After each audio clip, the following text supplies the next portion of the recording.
Hello everyone. So I know it has been a while, but I'm here. Today I actually decided to do a question and answer. So from the video I posted about my migration process, a lot of persons have messaged me on Instagram and they have a lot of questions. So I've actually decided to do a video and answer the most common questions I've been asked. So, and by the way, thank you guys. That video has gone over 1,000 views and still climbing every day. So thank you for that. So, without further ado, let me get started. So,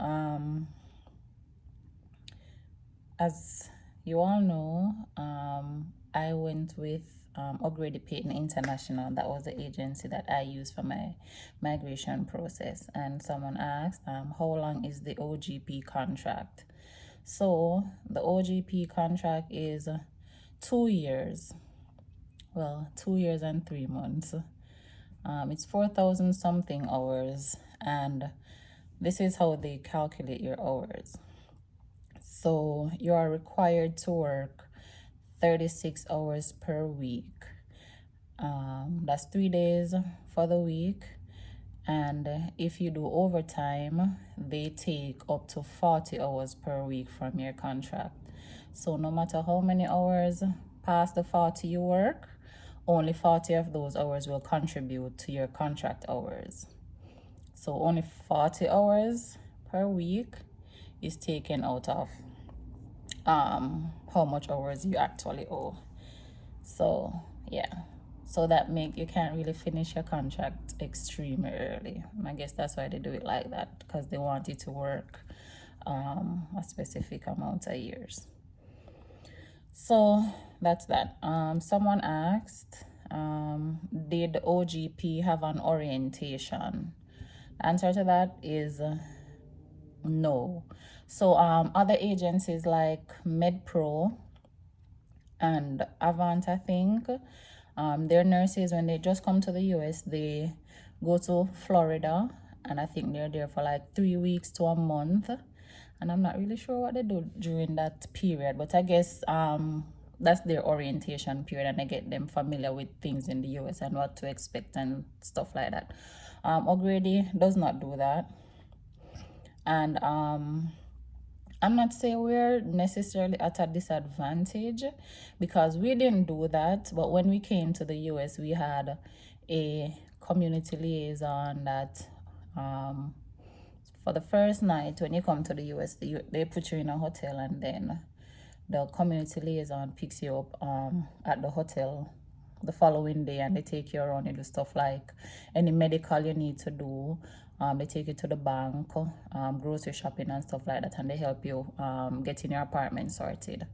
So I would think during the orientation period that the other agencies do, you would probably do that kind of stuff.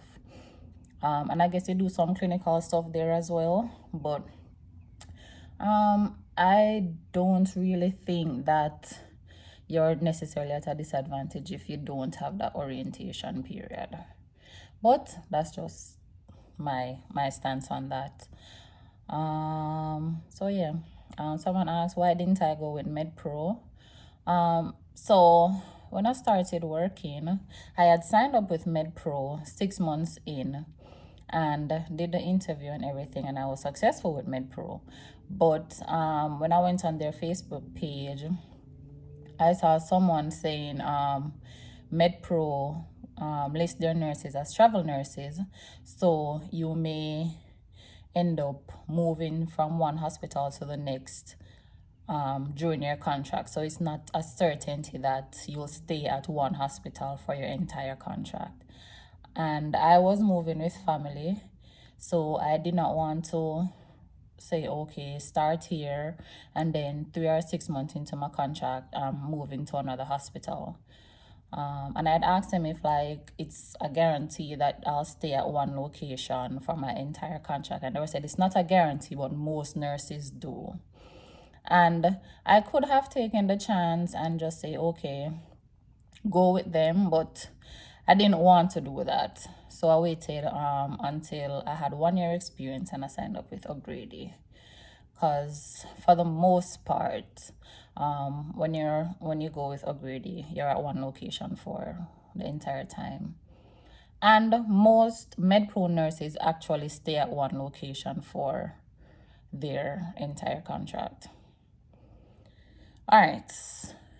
How much money did I come to the US with? O'Grady had suggested that you have 5,000 US for yourself and then 1,000 for every other family member that you're coming with. I did not do that. I did not come to the US because I came with my husband. I did not come to the US with 6,000 US dollars. I think it was about 4,000. But to be honest, to settle in, I spent probably about 1,500 to 2,000 US to get everything started, because I did not furnish my house when I just came. So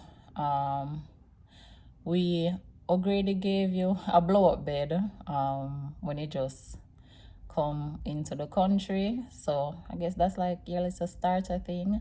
And our community liaison was awesome. She gave us she packed a little like starter kit, and she had dishes there, blankets, toilet paper and stuff like that. So she packed a little starter kit for us. We didn't need like the toilet paper and blankets and all that, but like the pots, they were helpful to begin with.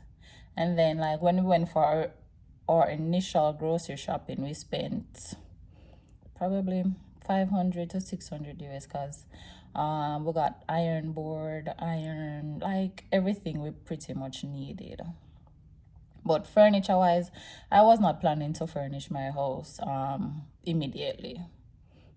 So dining table, sofa, all that stuff, I could wait. And I didn't really need a TV because I watch everything on my phone anyway. So, but if you plan to do all that stuff when you just get here, 5,000 is probably what you would probably need to get started.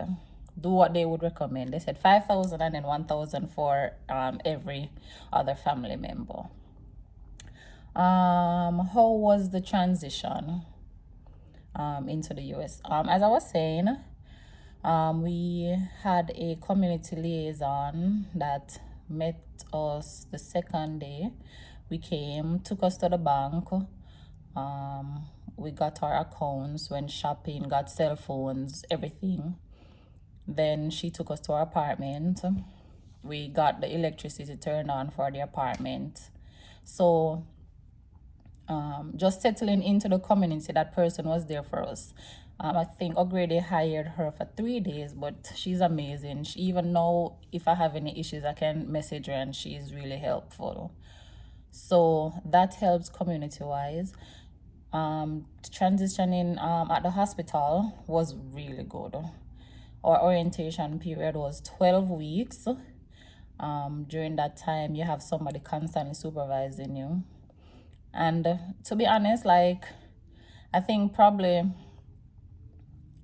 after, because the first week is just doing courses, so you're not necessarily on the floor at that time. The second week is when we started on the floor, and we shadowed for the first week. The second week, we were getting our patients.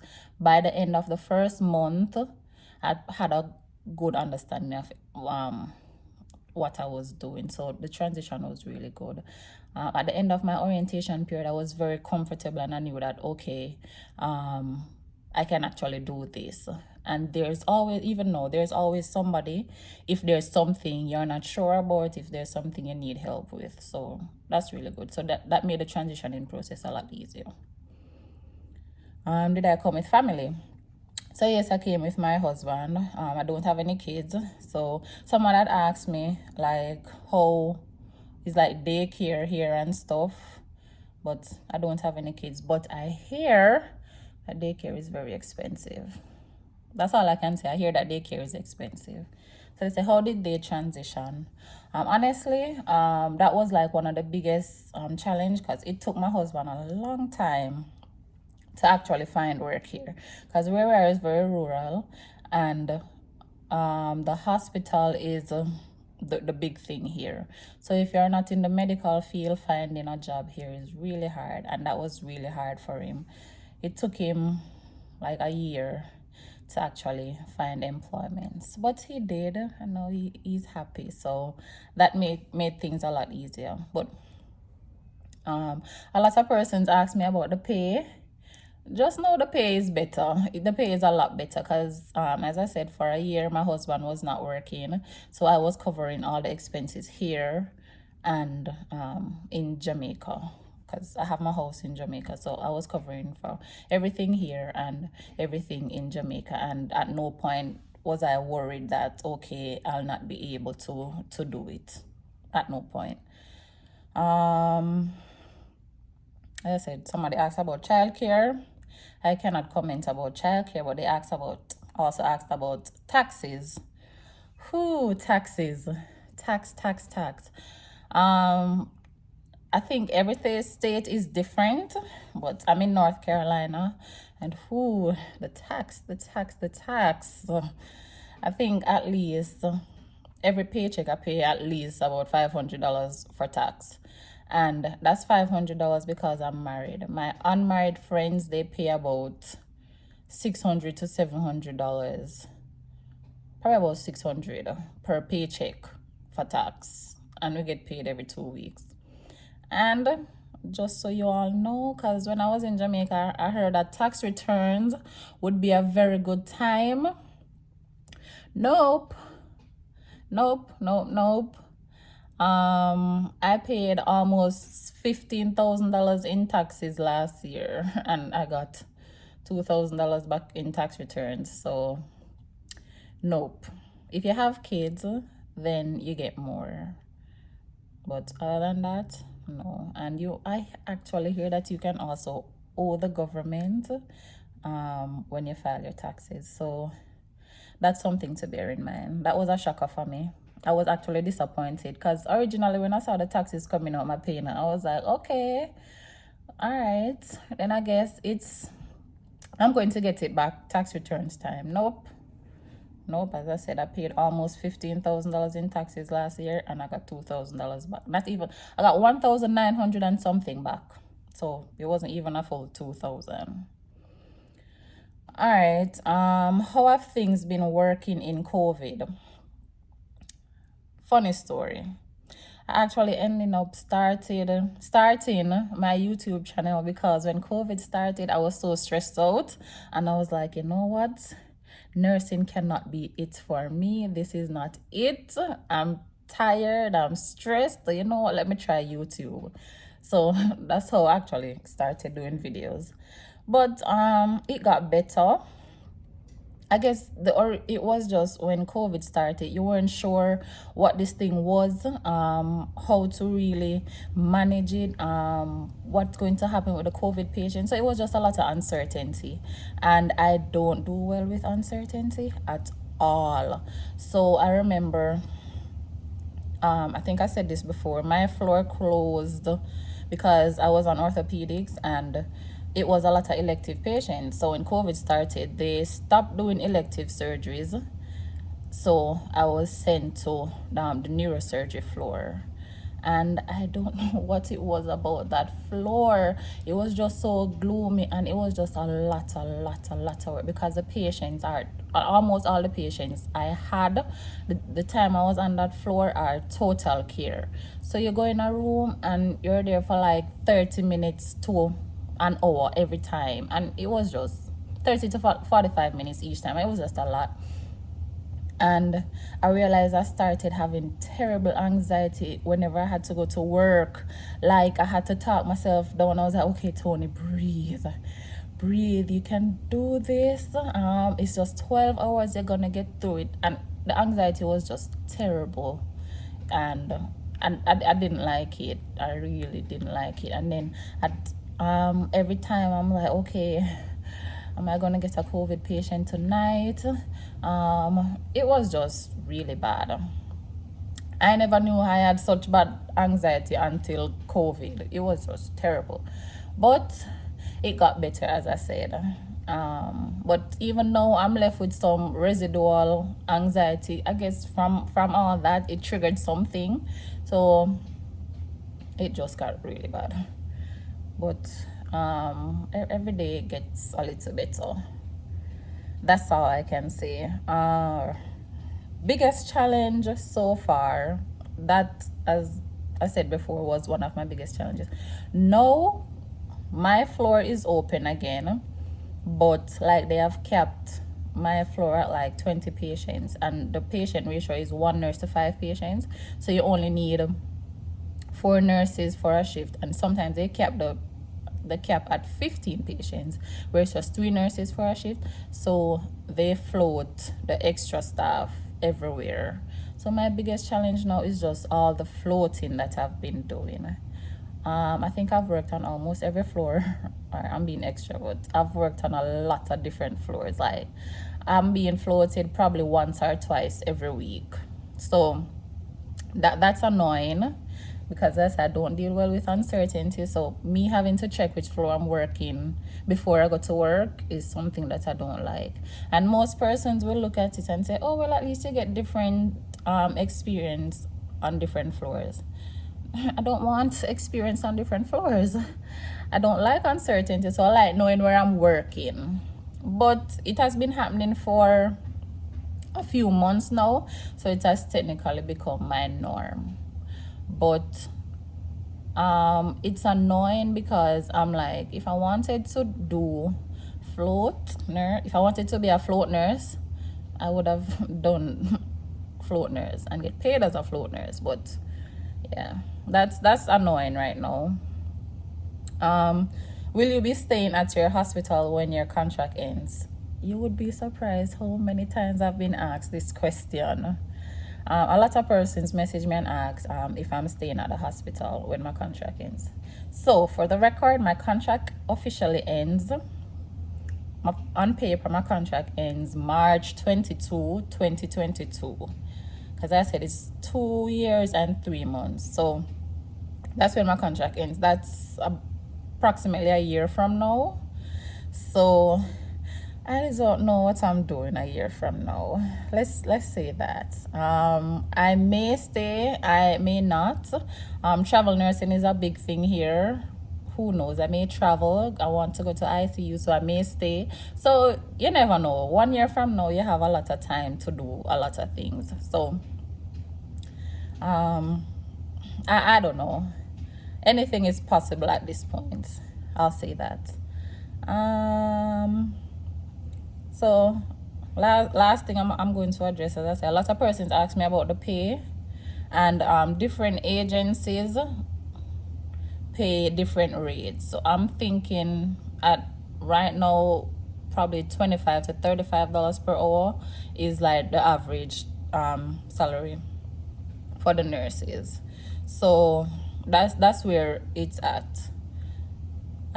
So and I said it's different for different agencies and different contracts. So that's what the pay is like. So yes, I really couldn't go through all the questions, because I really have been asked so many questions. It's like I'm mini famous, but those are the most common things that I've been asked.